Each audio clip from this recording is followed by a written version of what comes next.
Exercice numéro 1. On réalise le circuit de la figure C-contre comportant en série une bobine d'inductance L égale à 0,08 Henri de résistance négligeable, un conducteur ohmique de résistance R égale à 2 kΩ, un générateur de basse fréquence dont la masse est isolée de la Terre, délivrant une tension périodique, triangulaire et symétrique. À l'aide d'un oscilloscope bicourbe, on visualise les tensions UAM de T sur la voie A et UMB de T sur la voie B inversée.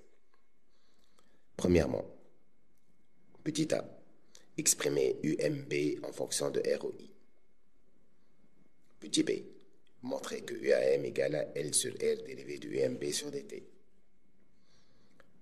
Deuxièmement, les réglages de l'oscilloscope sont les suivants. Sensibilité verticale voie A, 200 mV par division. Sensibilité verticale voie B, 5 volts par division. Durée de balayage horizontal, 1 milliseconde par division. L'oscillogramme de la figure C-contre donne les variations de la tension UMB2G. Petit a. Calculer la valeur de la tension UAM pour la première demi-période de la tension UMB de T. Indiquer la valeur de UAM pour la seconde demi-période. Petit b.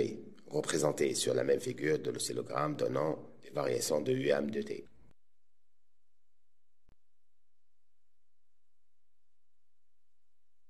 Premièrement, petit a. UAB égale à UR, égale à R fois I, puisque la tension donc se dirige de la masse vers la voie. Petit b, UMB égale à UL, égale à L dérivé de I sur dt, égale à L fois dérivé de UAB sur R sur dt. J'ai remplacé I par UAB sur R, égale à L sur R dérivé de UAB sur dt. Petit 2.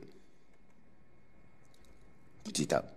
Alors, si T appartient à l'intervalle 0T sur 2, on va calculer donc UMB. Ça donne donc L sur R, dérivé de AB sur dt égale à 0,08 sur 2000 fois 2 fois 5 sur 2 fois 10 à la puissance moins 3. Ça fait 0,2 volts.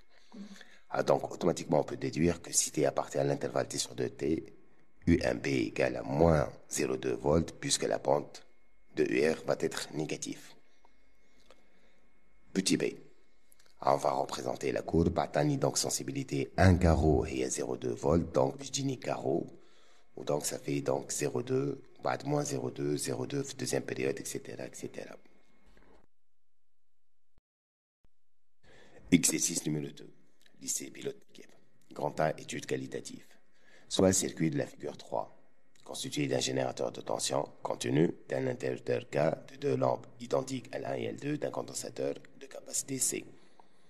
Premièrement, justifier le comportement des deux lampes L1 et L2, prise alors la valeur de la tension EAB. Cette tension varie-t-elle au cours du temps pendant le régime permanent? Petit 2. Montrer que le comportement de L2 implique que l'intensité du courant qui traverse cette lampe et la tension UAB au bord du condensateur varie au cours du temps. Petit 3. Peut-on supposer qu'un condensateur se comporte comme un interrupteur ouvert lorsqu'il est introduit dans un circuit justifié?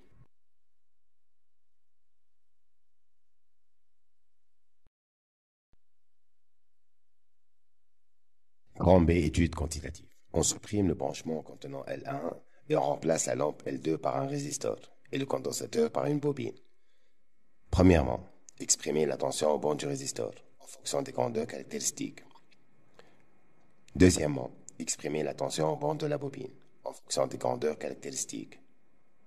Troisièmement, établir une relation entre la tension de la bobine et celle du résistor.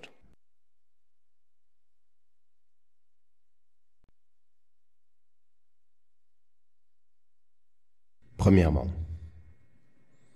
la lampe L1 est liée au générateur, donc elle reste allumée.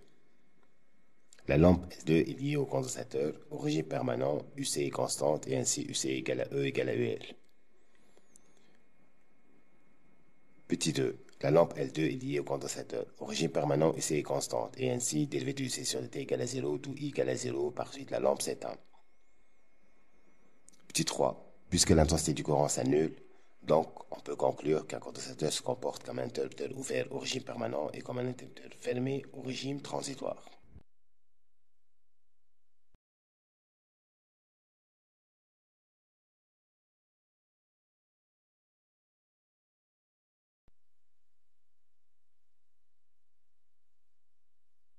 Partie B. Premièrement, UR égale à R fois I. Petit 2, UL égale à L dérivé de I sur dt.